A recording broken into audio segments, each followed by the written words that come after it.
inilah fitur-fitur dari aplikasi catering pintar. Yang pertama, di dashboard kita akan bisa melihat acara hari ini, pesanan untuk acara hari ini misalkan. Kemudian menu terlaris akan muncul di sini. Kemudian stok menipis, stoknya apa saja, bahan-bahan yang menipis, ada berapa item. Kemudian pesanan mendatang selama 7 hari ke depan akan muncul di sini nanti. Nah, pertama ketika kita membuka aplikasi untuk pertama kali, kita ke bagian pengaturan dulu. Nah, untuk membuka menu-menu ini ketika baru dibuka itu agak lama ya, karena aplikasi sedang memuat, tapi nanti cepat kalau udah. Nah, kita isikan dulu di sini nama usahanya, misalkan catering cuan selalu. Kemudian alamatnya.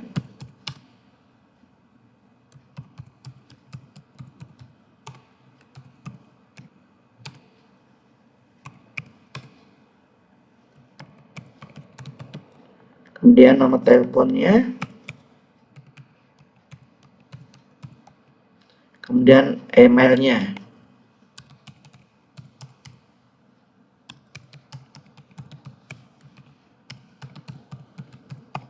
Kemudian kita upload logo cateringnya. Ini nanti untuk pembuatan invoice ya. Nah, contohnya di sini saya pakai ini. Kemudian kita simpan informasinya. Kemudian di sini ada nama bank dan juga nomor rekening. Ini nanti juga untuk invoice-nya. Nama banknya misalkan BCA.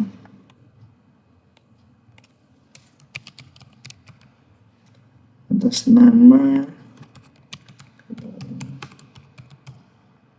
Nah, kita tambahkan. Kemudian saya tambahkan lagi misalkan Mandiri.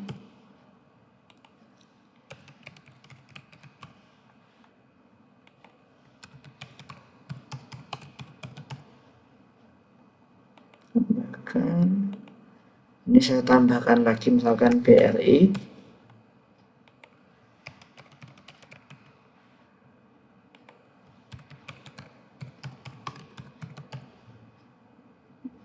Saya tambahkan 3 saja ya. Kemudian di sini ada manajemen konversi satuan. Nah, ini digunakan apa? Untuk bahan, contohnya ketika bahannya misalkan 1 kilo bawang putih, itu 1 kilo bawang putih itu ada berapa siung, misalkan kayak gitu. Atau misalkan lagi beras, 1 kilo beras ada 1000 gram kayak gitu. Nah, ini digunakan nanti untuk menghitung HPP dan menu ya. Nah, contohnya di sini saya bikin ini yang default udah ada ini ya. Saya bikin 1 kilo sama dengan misalkan 30 siung. Nah, ini untuk bawang ya nanti. Nah, oke. Kalau kita ingin menghapus konversi bisa kayak gini. Kemudian manajemen data di sini untuk membackup data, kemudian merestore data ya. Oke, sudah selesai untuk pengaturannya. Kita akan melihat fitur-fitur yang lain. Yang pertama adalah data menu dan HPP. Nah, fitur ini digunakan untuk membuat menu dan juga untuk menyimpan resep, kemudian untuk menentukan HPP. Nah, untuk membuat menu ini, pertama yang harus kita lakukan adalah kita memasukkan stok bahan dulu.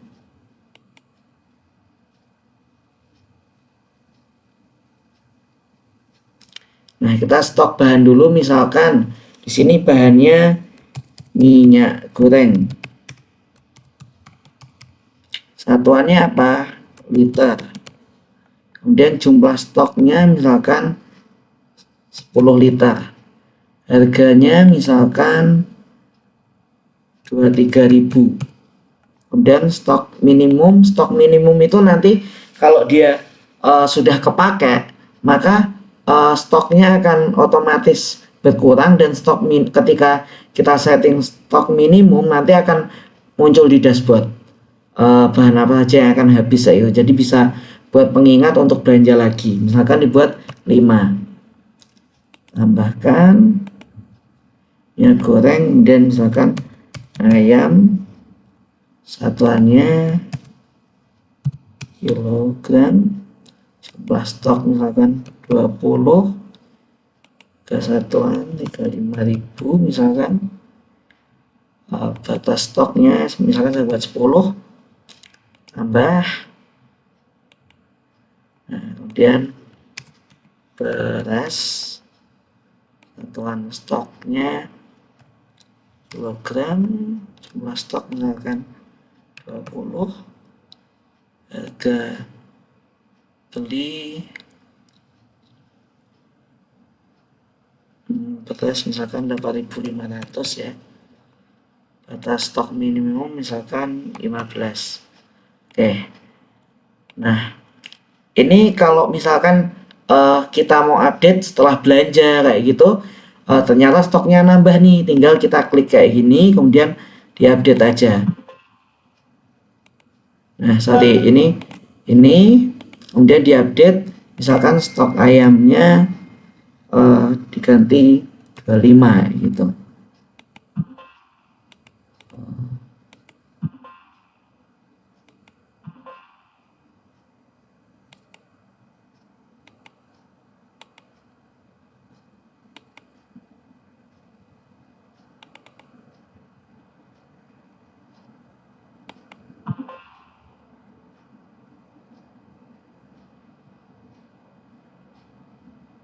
Oh sorry, ini harganya ya, harga dan stoknya ini 25, 15. Nah sudah berhasil diupdate ya. Jadi ini harus diisi semua ya, ini 10 yang diisi 10, harus diisi semua 35.000 masa update. Nah seperti ini. Nah setelah ini kita bisa membuat data menu dan HPP.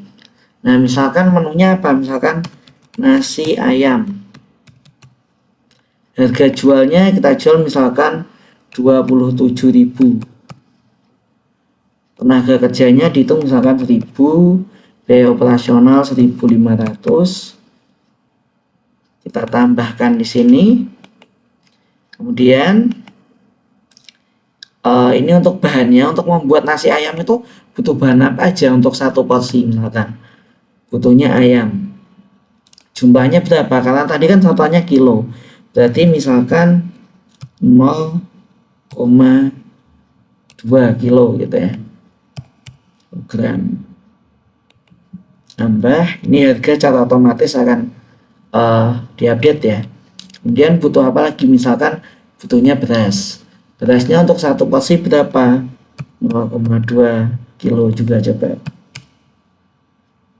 Bahkan kemudian misalkan minyak goreng jumlahnya misalkan 0,1 liter. Nah, tambah bahan, oke. Jadi nah nanti akan ketemu ini kan harga jualnya 27.000, kemudian biaya tenaga kerjanya 1.000, biaya operasional 1.000. Nah dari bahan-bahan yang gramasinya ini sudah kita tentukan ini juga otomatis akan menghitung. Nah akhirnya ketemu HPP bahan bakunya ternyata 11.000 untuk bahan baku ini aja, kemudian ditambah sama biaya tenaga kerja dan biaya operasional, total HPP-nya menjadi 13.500. Karena kita menjualnya 27.000, maka margin per porsinya atau keuntungannya adalah 13.500 atau 50%. Nah semuanya sudah dihitung otomatis. Kemudian catatan dan cara memasak ini bisa diisi karena ini kan udah ada bahannya. Cara masaknya gimana, misalkan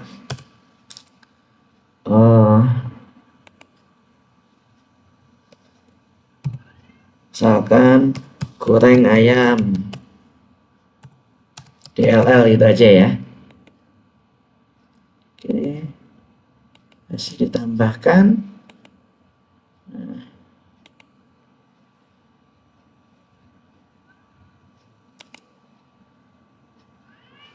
goreng ayam. Oke, sudah berhasil ditambahkan di sini. Kalau mau ngupdate ya tinggal kita klik aja menunya, kemudian kita update.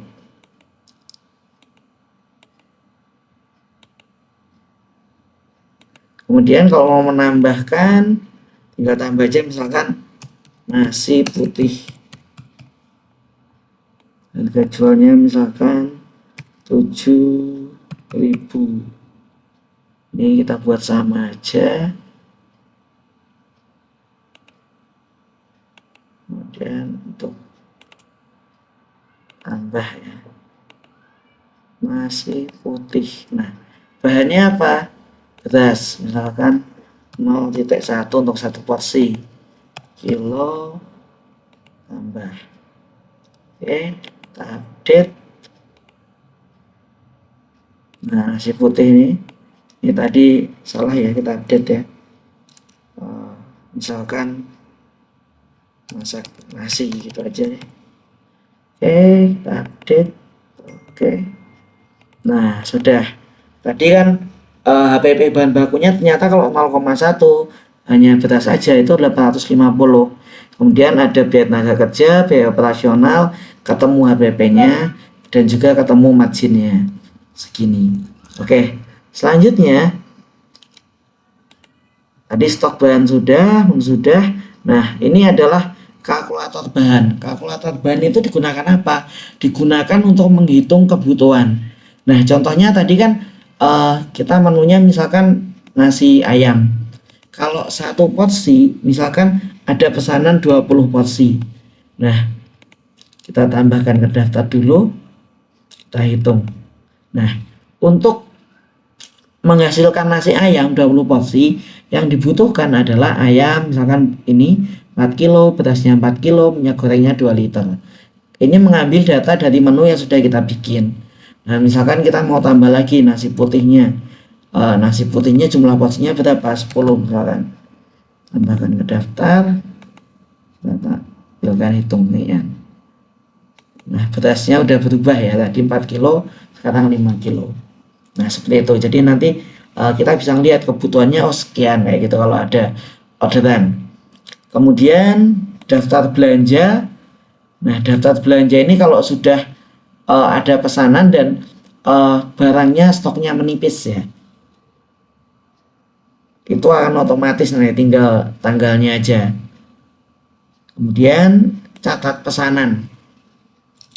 Ini digunakan untuk pencatatan pesanan ya. Jadi kalau ada pesanan dan juga untuk pembuatan invoice nanti memakai ini. Nah, di sini misalkan nama pelanggan. Ini harus memasukkan nama pelanggan dulu ya. Jadi kita masukkan data pelanggan dulu. Nama pelanggannya misalkan Tama, alamatnya Jalan Jawa misalkan. Kemudian nama teleponnya, tambah Sari, Jalan Mangga, tambah. Nah, oke. Manajemen pelanggan ini digunakan untuk menyimpan data pelanggan ya. Ini bisa diekspor juga ke Excel, ke PDF kayak gitu. Kemudian diupdate juga bisa, dihapus bisa. Nah, kemudian kita ke catat pemesanan. Nah, nama pelanggan tinggal kita ketikkan aja di sini. Nanti nama pelanggan yang sudah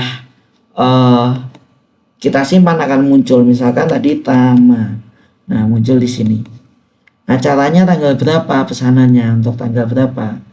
Nah, misalkan tanggal 19. Nah, dia pesan apa menunya? Muncul di sini, nasi ayam. Misalkan 10. Kemudian nasi putih misalkan 15. Tambah. Nah, di sini bisa kita kasih diskon, misalkan kita kasih diskon 15.000. Ini dikosongin nggak apa-apa ya. Pajak dikosongin juga nggak apa-apa. Kalau diisi juga bisa. Kemudian DP-nya berapa? Misalkan DP-nya 50.000. Nah, habis itu kita simpan. Oke, sudah disimpan. Nah, kalau untuk membuat invoice, kita tinggal klik aja ini, kemudian invoice. Akan membuat invoice. Oke, kita cek ya invoice-nya tadi di download. Nah, ini. Nah, invoice-nya sudah otomatis ya ini. Sudah ada logonya, nama cateringnya, nomor telepon, email, nomor invoice ini tergenerate otomatis ya. Kemudian ditagihkan kepada ini customernya, namanya, info pesanannya, tanggal pesan, tanggal acaranya, kemudian ini data-datanya. Kemudian ini tadi nomor rekeningnya muncul juga di sini. Nah, seperti itu untuk pembuatan invoice-nya. Kita misalkan mau tambah lagi, bikin pesanan.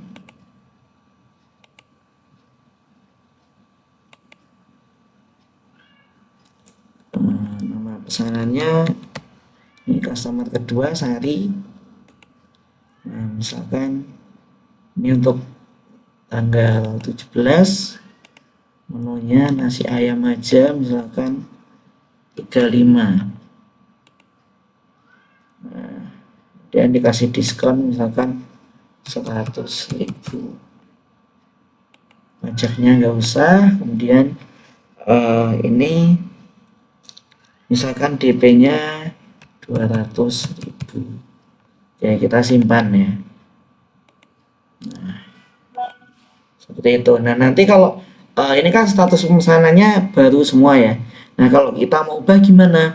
Tinggal klik aja misalkan Sari, ini statusnya misalkan ini ada bisa diproses, dikirim, selesai, dibatalkan. Nah, misalkan selesai atau misalkan diproses, ya tinggal update aja, disimpan. Nah, sudah update seperti itu ya. Ini statusnya sudah ganti diproses. Nah, kemudian untuk jadwal produksi ini akan menampilkan jadwal produksi. Misalkan tanggalnya tadi kan tanggal 17 ada pesanan. Nah, ini ada satu pesanan. Tanggal 18 tadi kalau nggak salah ada ya, ada nggak ya? Oh, nggak ada, lupa tadi yang satu kita pesan tanggal berapa. Nah, kita tampilkan, bisa kita cetak ini buat tim produksi. Oh, tanggal ini kita bikin ini ya gitu. Nah, kita cek di sini jadwal produksinya. Nah, ini jadwal produksinya untuk acara tanggal 17. Nah, muncul di sini. Kemudian ke daftar belanja tadi ya. Daftar belanja untuk tanggal 16 sampai 17.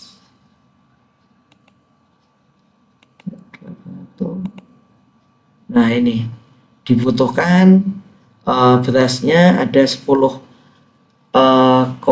kilo, stoknya ternyata tinggal 9,5 kilo. Harus beli ini dan bisa kita cetak ini ya. Untuk nanti kalau mau belanja, jadi udah ada daftar belanjanya. Nah, beras 1 kilo seperti itu.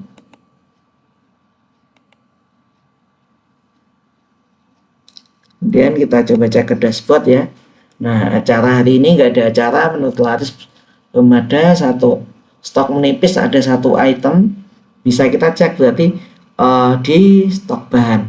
Yang menipis apa? Oh, yang merah ternyata berasnya menipis dia. Kayak gitu stoknya. Dari standar yang kita tentukan ya. Kemudian ini untuk pesanan mendatang, ini kita klik nanti datanya akan muncul. Misalkan untuk besok nih ada pelanggan Sari pesanannya. Nah, kita klik datanya muncul seperti ini. Nah, diklik datanya muncul seperti ini. Nah, kemudian di sini ada menu laporan dan analisa ya.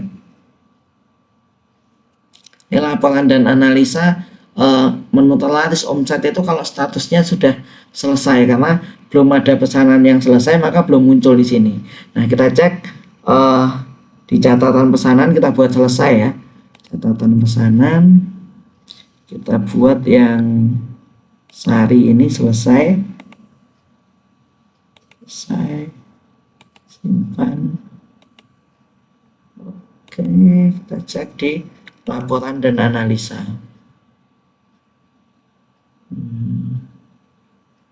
Sampai sini. Tampilkan laporan. Nah, nasi ayam terjual 35, omsetnya segini, laba bersihnya segini ya gitu. Nanti akan muncul untuk laporannya ini ya. Dan di dashboard menu telanjangnya nasi ayam muncul karena udah selesai. Nah, kalau nanti misalkan kita beli lisensinya kan ada 2 lisensi yang sekarang ya, itu 6 bulan sama lifetime. Kalau lifetime hanya perlu beli sekali saja, habis itu nggak perlu beli lagi. Kalau lisensi 6 bulan itu harus bayar setiap 6 bulan sekali. Nah, itu di menu lisensi dan bantuan. Nanti tinggal chat aja ke admin, kemudian kirimkan hardware ID-nya ini. Tinggal di copy aja, atau kalau ada WA web tinggal kita klik aja chat via WA. Oke, itu ya untuk fitur-fitur catering pintar.